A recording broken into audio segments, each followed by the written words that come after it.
Hi friends, welcome to my channel. మీతో ఉన్నది doctor Ashok Varma, ఉద్యాన శాస్త్రవేత్త. ఈరోజు మనం అయితే వ్యవసాయ శాఖ తెలిపిన వివరాల ప్రకారం వర్షాకాలంలో కూరగాయల రైతులు తీసుకోవాల్సిన జాగ్రత్తలు తెలుసుకుందాం. తెలుగు రాష్ట్రాల్లో భారీ వర్షాలు పడుతున్నాయి. నారుమడులు ఆరడం లేదు. వానలకు పొలాల్లో కలుపు మొక్కలు విపరీతంగా పెరుగుతున్నాయి. ఈ పరిస్థితుల్లో రైతులు కొన్ని జాగ్రత్తలు తీసుకోకపోతే దిగుబడి అనేది చాలా తక్కువయ్యే అవకాశం ఉంది. వర్షాలకు దెబ్బతిన్న కూరగాయ పంటల్లో మొక్కల వేర్లు, నీటిలో మునిగిన ఆకులు, మొక్క భాగాలు కుళ్ళిపోయి పోషకాల లభ్యత తగ్గుతుంది. సేద్య పనులలో ఆలస్యంగా జరిగి కలుపు బెడద పెరిగి ఆహారం తయారు చేసుకునే శక్తి తగ్గుతుంది. దీనికి తోడు నీటి ముంపు వల్ల చీడపీడల బెడద పెరిగి దిగుబడిపై చాలా ప్రభావం చూపిస్తుంది. ప్రత్యేకంగా చూసుకున్నట్టయితే మనం టొమాటోలో మొక్క ఎదుగుదల తగ్గి పూత రాలడం, ఎండు తెగులు, ఆకుమచ్చ తెగులు యొక్క ఉధృతి అనేది బాగా పెరుగుతుంది. అదేవిధంగా వంగలో ఆకులు పసుపు బారడం, రాలిపోవడం జరుగుతుంది. మరియు అక్షంతల పురుగు, బ్యాక్టీరియా మచ్చ తెగులు అనేది బాగా ఎక్కువ అవుతుంది. మిరపలో వచ్చేసి నారుకుళ్ళు, ఎండు తెగులు, ఆకుమచ్చ తెగులు అనేవి అధికంగా వస్తాయి. ఇంకా తీగజాతి కూరగాయలు చూసుకున్నట్టయితే సొరకాయ, బీర, కాకర, దోసలో ఆకులు పసుబారడం, బూజు తెగులు ఎక్కువగా వస్తాయి. నెక్స్ట్ ఆకుకూరలు, ముఖ్యంగా పాలకూర, తోటకూర, చుక్కకూర, బంకంటి కూర ఇలాంటి వాటిలలో ఆకులు కుళ్ళిపోవడం, ఆకు తినే పురుగు, ఆకుమచ్చ తెగులు ఉధృతి అనేది చాలా పెరుగుతుంది. యాజమాన్య పద్ధతులను క్లుప్తంగా తెలుసుకుందాము. అధిక వర్షాల కారణంగా పంట పొలాల్లో ఉన్న నిల్వ నీటిని వెంటనే బయటకు పంపే ఏర్పాటు చేసుకోవాలి. పడిపోయిన మొక్కలను నిలబెట్టి మొక్క మొదలు చుట్టూ మట్టిని వేసుకోవాలి.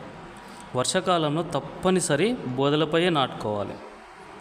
వర్షాలు ఆగిన వెంటనే 19-19-19 లేదా 19-0-45 లేదా యూరియా లేదా మెగ్నీషియం సల్ఫేట్ వంటి పోషకాలను పంటపై లీటర్ నీటిలో 5 గ్రాముల చొప్పున కలిపి పిచికారు చేయాలి.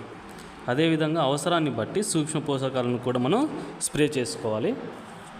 వర్షాలు తగ్గి నేల ఆరిన తర్వాత రసాయన ఎరువులను మనం బూస్టర్ డోస్గా వేసుకోవాలి. అంతర సేద్యం చేయడం ద్వారా పంట పొలాల్లో తేమ ఆరేలా చేసుకోవచ్చు. పందిరి జాతి కూరగాయలను అయితే మనము సాగు చేస్తే వర్షాకాలంలో తగిన ఊతం లేదా సపోర్ట్ ఇవ్వాలి. పందిరిపై సాగు చేయడం ద్వారా మనం నష్టాన్ని తగ్గించుకోవచ్చు.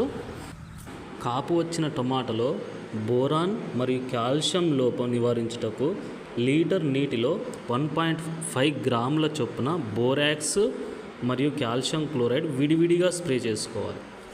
మిరపలో అధిక వర్షాల వల్ల లోతట్టు ప్రాంతాల్లో నీరు నిలబడి మిరప పంట ముప్పునగానే గురైనట్లయితే నష్టం వాటిల్లుతుంది. కాబట్టి అధిక తేమ వల్ల వేర్ల ద్వారా మొక్కలకు అవసరమైన పోషకాలు అందం. దీని ద్వారా ఎదుగుదల లోపించడమే కాకుండా పంట పురుగులు మరియు తెగుళ్ళ బారిన పడడం, సూక్ష్మధాతు లోపాలు ఎక్కువ కనిపించడం, ఇదే విధంగా మరి మొక్క అనేది చాలా బలహీన పడిపోవడం అనేది జరుగుతుంది. పంట దశను, ముంపు ఉధృతిని బట్టి తగిన జాగ్రత్తలనే పాటించాలి. ఎరువులను, సూక్ష్మ పోషకాలను వాడి నష్టాన్ని కొంతవరకు తగ్గించే అవకాశం ఉంది. నీటి ముంపునకు గురై తలలు వాలినట్లయితే మొక్కలకు లీటర్ నీటిలో 10 గ్రాములు యూరియా కలిపి వారంలో 2 సార్లు పిచికారు చేసుకోవాలి. అదేవిధంగా వడలిన మొక్కలకు లీటర్ నీటిలో 5 గ్రాముల మెగ్నీషియం సల్ఫేట్ కలిపిన ద్రావణాన్ని పంటపై పిచికారు చేసుకోవాలి. ఇంకా ఇనుప ధాతు లోపంతో మొక్కలు వాలిపోయినట్లయితే 100 లీటర్ల నీటికి 50 గ్రాముల అన్నబేదితో పాటు 1 నిమ్మ చెక్క రసం కలిపి పిచికారు చేసుకోవాలి. ఇంకా పైపాటుగా అదనంగా ఎకరానికి 50 కేజీల యూరియా, 25 కేజీల పొటాష్, 200 కేజీల వేప పిండిని వేసుకోవాలి.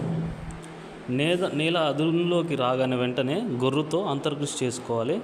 తర్వాత స్థూల పోషకాల మిశ్రమాన్ని లీటర్ నీటికి 5 గ్రాములు మరియు సూక్ష్మ పోషకాల మిశ్రమాన్ని లీటర్ నీటికి 2.5 గ్రాముల చొప్పున ఒకదాని తర్వాత ఒకటి వారం రోజుల వ్యవధిలో 2-3 సార్లు పిచికారు చేసుకోవాలి. వర్షాలు ఎక్కువగా పడినప్పుడు బ్యాక్టీరియా, ఆకుమచ్చ, కొయినోఫోరా తెగుళ్ళు ఆశించే అవకాశం ఎక్కువ ఉంటుంది. కాబట్టి ముందు జాగ్రత్తగా 10 లీటర్ల నీటికి 30 గ్రాముల కాపరాక్సిక్లోరైడ్ మరియు 1 గ్రామ్ స్ట్రెప్టోసైక్లిన్ కలిపి పంటపై పిచికారి చేసి వీటి వ్యాప్తిని మనం అరికట్టవచ్చు. లేత తోటలో పూర్తిగా ముంపునకు గురైతే పంటను తీసివేసి ప్రత్యామ్నాయంగా వేరొక పంటను మనం సాగు చేసుకోవాలి.